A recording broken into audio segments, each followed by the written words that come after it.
말씀입니다. 오늘도 궂은 날씨를 뚫고 이 자리에 나오신 우리 사랑하는 성도님들을 주님의 이름으로 축복하고 환영합니다. 이곳에 하나님께서 허락하신 은혜가 가득하기를 간절히 소망합니다.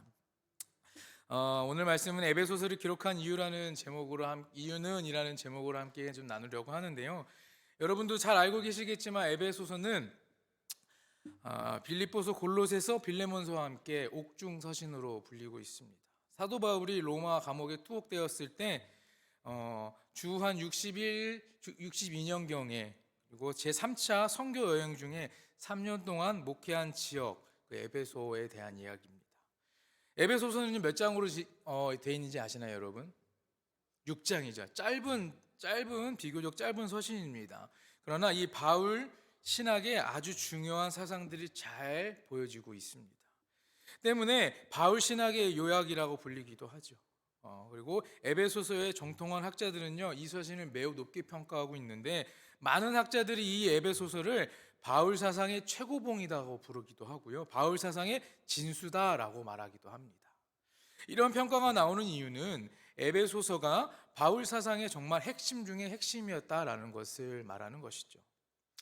앞에서 말씀드렸듯이 에베소서는요, 기록한 장소가 바로 로마의 감옥이었습니다. AD 60년 초에 로마 옥중에서 에베소서가 기록되었는데 목회와 교회 성장에 있어서 이 에베소서의 기록 장소와 또한 기록 연대가 좀 중요합니다.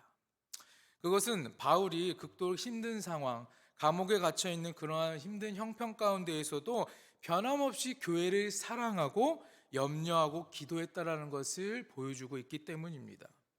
그러면서 바울은 로마 감옥에 매여 있었죠. 잡혀 있었기 때문에 매여 있었습니다.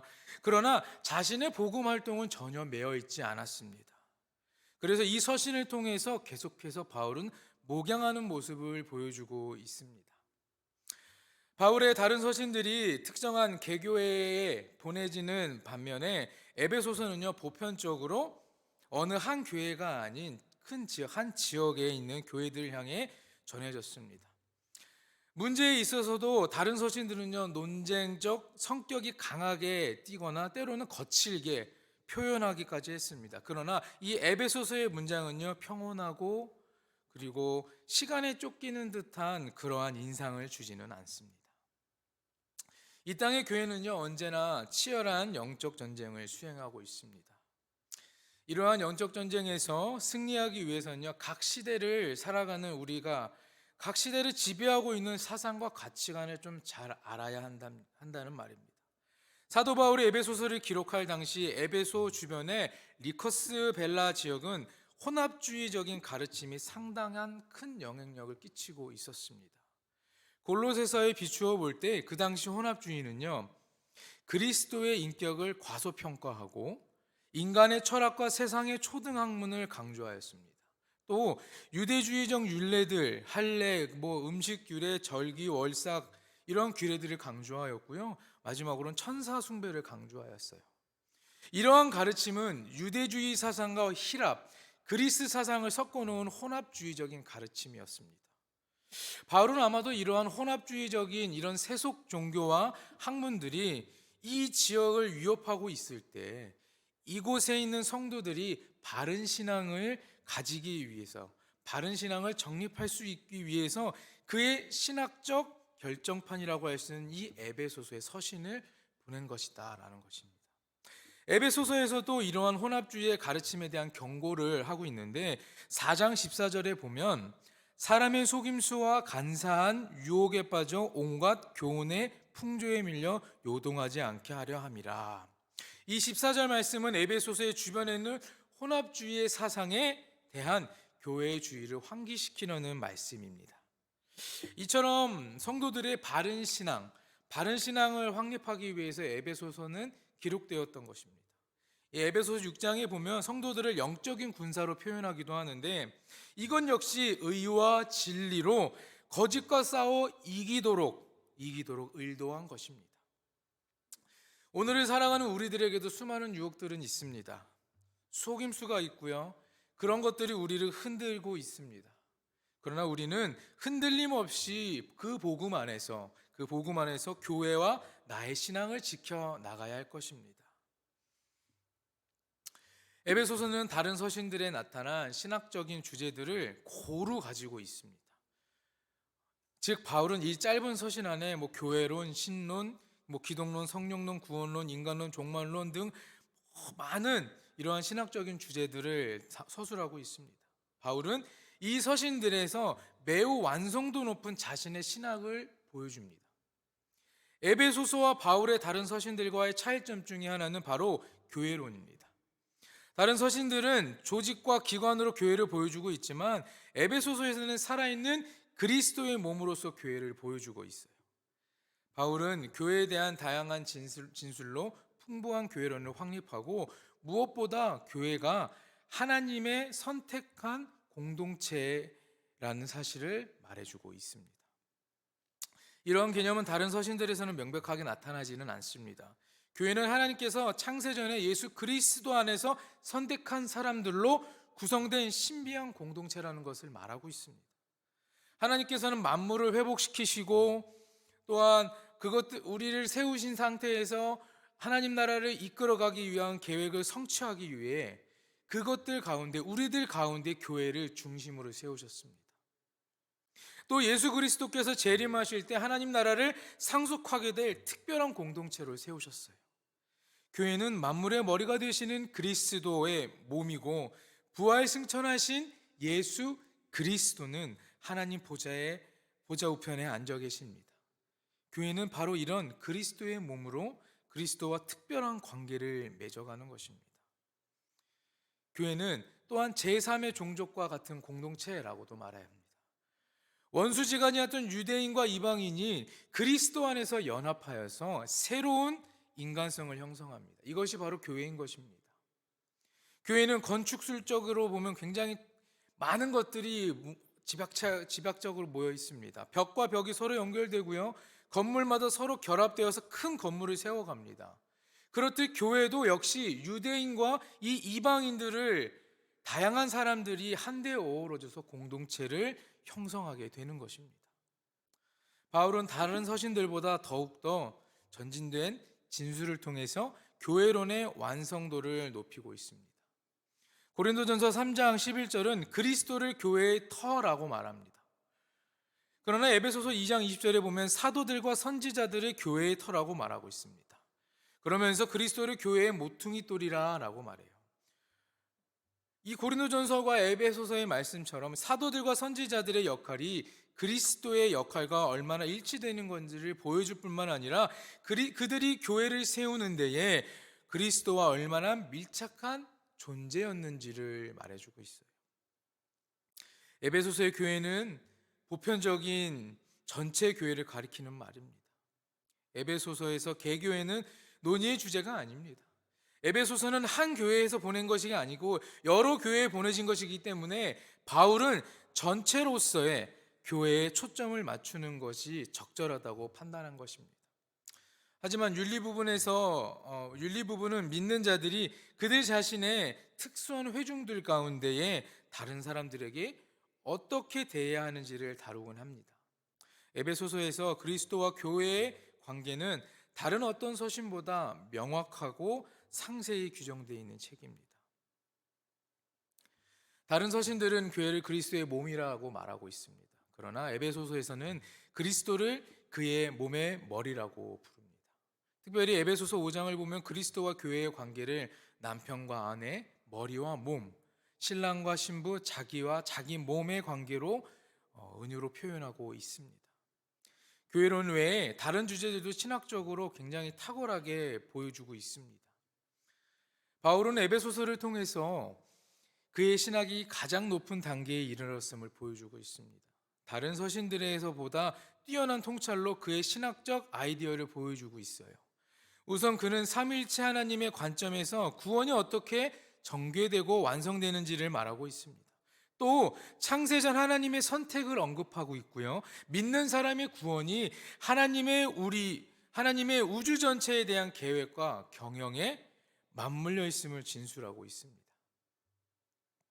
그리스도의 구속 사역과 성령의 보증, 그리스도의 죽으심과 부활, 그리스도의 승천도 교회가 주님을 받음으로 그의 충만하게 된 것도 다 하나님의 권능 안에 있다라는 것을 이 에베소서에서 말하고 있습니다.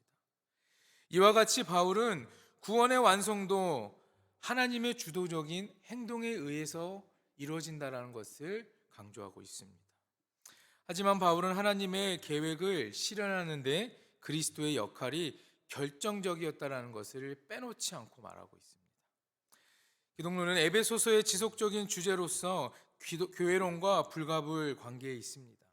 에베소서에서 그리스도는 유대인과 이방인 사이에 증오의 장벽을 무너뜨리고 이들 가운데 평화를 주는 분입니다. 또 하늘에 있는 하나님의 우편에 오르셔서 모든 악한 영혼들을 제압하시고 계신 만유의 주이고 하늘과 땅에 있는 모든 이성적 존재들과 만물이 지금 그의 통치 아래 있음을 말하고 있습니다. 그리스도는 자기의 몸인 교회의 머리로서 교회를 위해 영적인 모든 필요를 충분히 채워가는 분입니다. 우리가 살아가는 삶을 보면 우리가 함께 읽은 오늘 에베소서는요, 그 시대뿐만 아니라 지금에 살아가는 우리들에게도 굉장히 잘 적용되는 말씀입니다. 에베소서는요, 기독교의 복음과 그 의미를 소개하고 있는 서신인데, 그래서 이 서신을 접하는 사람 누구나 경탄을 금치 못한다라고 말합니다. 그리고 또한 새로운 도전을 받기도 하죠. 이 에베소서의 메시지는 많은 독자들에게 신앙을 다시 한번 심어주기도 하는 것입니다. 그렇기에 그 시대뿐만 아니라 지금을 살아가는 우리들에게도 새로운 도전, 새로운 신앙, 새로운 믿음을 심어줄 수 있는 그런 말씀서다라는 것입니다. 말씀에 우리의 모든 것을 드리는 것, 말씀에 우리의 모든 것을 맞춰가는 것이 그리스도인에게서는 가장 중요한 것이지 않습니까? 우리가 예수를 믿고 우리가 그리스도인의 삶을 살아가는 그 시작된 순간부터 지금까지를 봤을 때에 내가 혹여나 하나님을 밀어내는 삶, 하나님과 멀리하는 삶이 있었더라면 우리는 다시 한번 말씀의 중심으로 또한 교회에 모여서 주님과 하나가 되어야 된다는 것입니다. 바울이 이 혼합주의적인 것에 안 좋은 영향을 끊기 위해서 이 에베소서를 쓴 것처럼 우리에게도 우리의 삶에 지금 이 시간 가운데 우리를 흔들고 괴롭게 하는 것, 주님과 멀리하는 그러한 것들이 너무나 많은데 그 안에서 우리가 다시 한번 주님의 말씀을 붙잡을 수 있게끔 하는 것, 이 에베소서를 우리가 묵상할 수 있어야 한다는 말입니다. 에베소서는 지금도 우리들에게 새로운 세계를 보여주는 것입니다. 하나님을 사랑하게 하는 것이고요, 예수 그리스도가 모든 것의 중심이 되도록 우리에게 가르쳐주고 있는 것입니다. 우리의 삶, 내 삶 이렇게 표현할 수 있지만 하나님이 허락하신 그 삶, 하나님이 보여주신 우리의 그 인생을 우리가 하나님과 함께 하나님이 보여주신 섭리 안에서 우리가 살아가야 되지 않겠습니까? 에베소서는 바울의 서신 중에 가장 위대하고 완숙하면서도 현대와 가장 밀접한 서신입니다. 마치 순수한 음악과 같습니다. 그래서 하나님의 질서를 가장 잘 선포하고 있는 것이에요. 에베소서는 중보와 확신과 복음 전도의 서신임을 우리는 기억해야 할 것입니다. 에베소서의 바울의 신학적 진술들은요, 이 리커스 밸리에 있는 교회들에게 혼합주의적 환경을 계속해서 강조하기 때문에 그것을 막기 위해서 쓰여진 편지입니다. 이 현대교회도 여전히 잘 적용됩니다, 여러분. 우리가 이 말씀을 읽을 때 정말 그냥 거기서 끝나는 것이 아니라 이 말씀에서 바울이 이 편지를 쓴 이유를 우리가 깨닫는 것, 이 말씀을 통해서 우리가 세상을 살아가는 것 정말 중요할 것 같습니다. 지금을 살아가는 우리들에게 이 말씀은 어느 순간순간이 아니라 모든 순간에 모든 삶에 적용되기를 간절히 소망합니다. 변함없이 그리스도를 사랑하는 것 중요합니다. 고난중간에 지내는 우리에게 예수를 생각하는 건 당연한 것입니다. 예수를 묵상하는 것 당연한 것입니다. 십자가를 묵상하는 것 당연한 것이지만 우리가 이 예수와 십자가를 묵상하는 것이 이 고난주간 사순절 뿐만 아니라 우리의 삶 모든 순간에 1년 360일 매 순간순간이어야 된다는 것입니다. 왜냐하면 우리가 정말 이 순간 이 절기에만 예수를 묵상하고 났을 때에, 우리가 정말 이때에만 예수를 묵상하고 났을 때에 세상에 나아갔을 때 수많은 것들이 우리를 흔들고 우리 마음에 있는 예수는 쉽게 사라져 버린다라는 것입니다. 우리는 그만큼 연약한 존재이기 때문에 우리는 늘 모든 순간순간마다 예수를 묵상할 수 있어야 되는 것입니다. 고난주간을 보내고 있는데 저도 고난주간을 잘 보내고 있습니다, 여러분. 매 순간순간이 정말 고난인 것 같아요. 고난주간이라서 뿐만 아니라 여러분, 우리의 삶은 그렇지 않습니까? 저는 오늘 아침에도 작은 고난을 경험하게 되었습니다. 제가 오늘 새벽 예배 오셨죠, 여러분? 찬양 인도를 제가 했잖아요. 찬양 인도를 못할 뻔했습니다. 못 일어났거든요. 네, 저에겐 큰 고난이었어요. 정말 큰 고난이었습니다. 어제 조금 으슬으슬하고 그래서 약을 좀 많이 먹고 잤거든요. 아침에 일어났는데 우리 전도사님 전화하지 않으면 못 일어났을 것 같아요. 알람을 8개나 맞췄는데 하나도 못 들었어요. 이게 정말 고난이거든요. 저한테는 정말 큰 고난이었거든요. 여러분, 좀 이렇게 웃으시라고 말씀드린 건데 정말 저는 그 순간 저희 찬양단 분들이 괜찮다라고 하는데 마음에 짐이 생기더라고요. 이 큰 고난, 저에겐 큰 고난이었습니다. 여러분은 어떻습니까? 이건 저한테는 이러한 것들이 고난일 수도 있습니다. 그러나 여러분들이 이 세상을 살아갈 때에는 꼭 우리가 이 사순절과 이 기간에서만이 고난이 아니라 우리의 삶에는 정말 많은 것들이 우리를 흔든다라는 것입니다. 이런 혼합주의, 우리를 흔들게 하는 것들 너무나 많지 않습니까? 여러분 혹시 넷플릭스라고 하는 그런 플랫폼을 아십니까? 거기에 보면은 나는 신이다라는 요즘 핫한 거 혹시 보셨습니까? 보면 화가 나요. 너무나 많은 이단, 그런 사이비 종교들이 많구나. 그러면서 그곳에 현혹되고 있는 사람들이 너무나 많구나. 거기서 나오지도 못하고 계속해서 더 깊이 빠져가는 그들을 보면서 우리가 정말 더 많은 노력을 하고 기도를 해야겠다라는 생각도 들었습니다. 그걸 식사를 하면서 보는데 화가 나서 밥을 못 먹겠더라고요. 어떻게 저러지 하면서. 물론 그렇지는 않았겠지만 바울 역시 그런 상황에 화가 나기도 하지 않았을까요? 아니면 그러한 것들이 정말 이 교회들을 흔들지 못하게 교회를 지키기 위해서 그런 편지를 쓴 것이니까. 이 편지가 꼭 정말 그 시대에만 적용되는 것이 아니라 지금을 살아가는 우리들에게도 적용될 수 있다는 것이에요. 우리의 삶에 늘 예수를 생각하시고 정말 그 예수가 우리에게 보여주신 사랑, 희생을 우리가 우리 삶에 깊이 묵상하며 나아가길 간절히 소망합니다. 그래서 그 묵상한 그 예수와 그 사랑을 우리가 마음 가운데 잘 새기고 있으면 우리를 막 한없이 흔드는 그 사단마귀의 그 흔들림과 그 유혹을 우리는 이겨낼 수 있다는 것입니다. 여러분의 삶에 하나님이 함께하기를 간절히 소망합니다. 여러분의 삶에 예수 그리스도가 함께하기를 소망합니다. 바울과 같은 그의 믿음이 있어서 우리가 흔들리지 않고 정말 바울이 이 에베소서에서 말하고자 하는 것들을 우리가 이번 한 달 기간 동안 목사님들 통해서 함께 말씀을 들을 것입니다. 그 말씀을 여러분이 들으시고 정말 이 에베소서 짧은 6장의 말씀이지만 많은 것들을 의미를 가지고 있고 우리에게 정말 많은 것을 가르치려고 하는 거다라는 것을 여러분들이 기억하시고 마음 가운데 새기시길 간절히 소망합니다. 제가 이제 말씀 찬양하고 이렇게 할 때 여러분들 많이 사용하는 단어들이 있습니다. 마음에 새기자, 마음의 돌판에 새기자라는 말을 많이 하는데 이 마음에 새기는 건 참 중요한 것 같거든요. 이것을 혼자서 할 수는 없습니다. 정말 하나님과 함께 하나님께 다 구하면서 하나님께서 우리에게 주시는 그 말씀만이 이 마음에 새겨지는 것입니다, 여러분. 그러니 정말 이 한 달 기간 동안 수요일마다 나와서 말씀을 들으실 때 정말 하나님께서 목사님들을 통해 선포하시는 그 말씀이 여러분들의 마음에 잘 새겨지어서 정말 우리가 이 세상을 정말 든든히 싸워나가고 영적 전쟁에 늘 승리하는 여러분 모두가 되기를 간절히 축원합니다. 아멘. 아멘. 사순절 남았습니다, 여러분. 고난주간 남았습니다.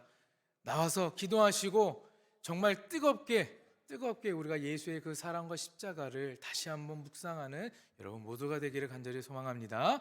기도하겠습니다. 우리가 살아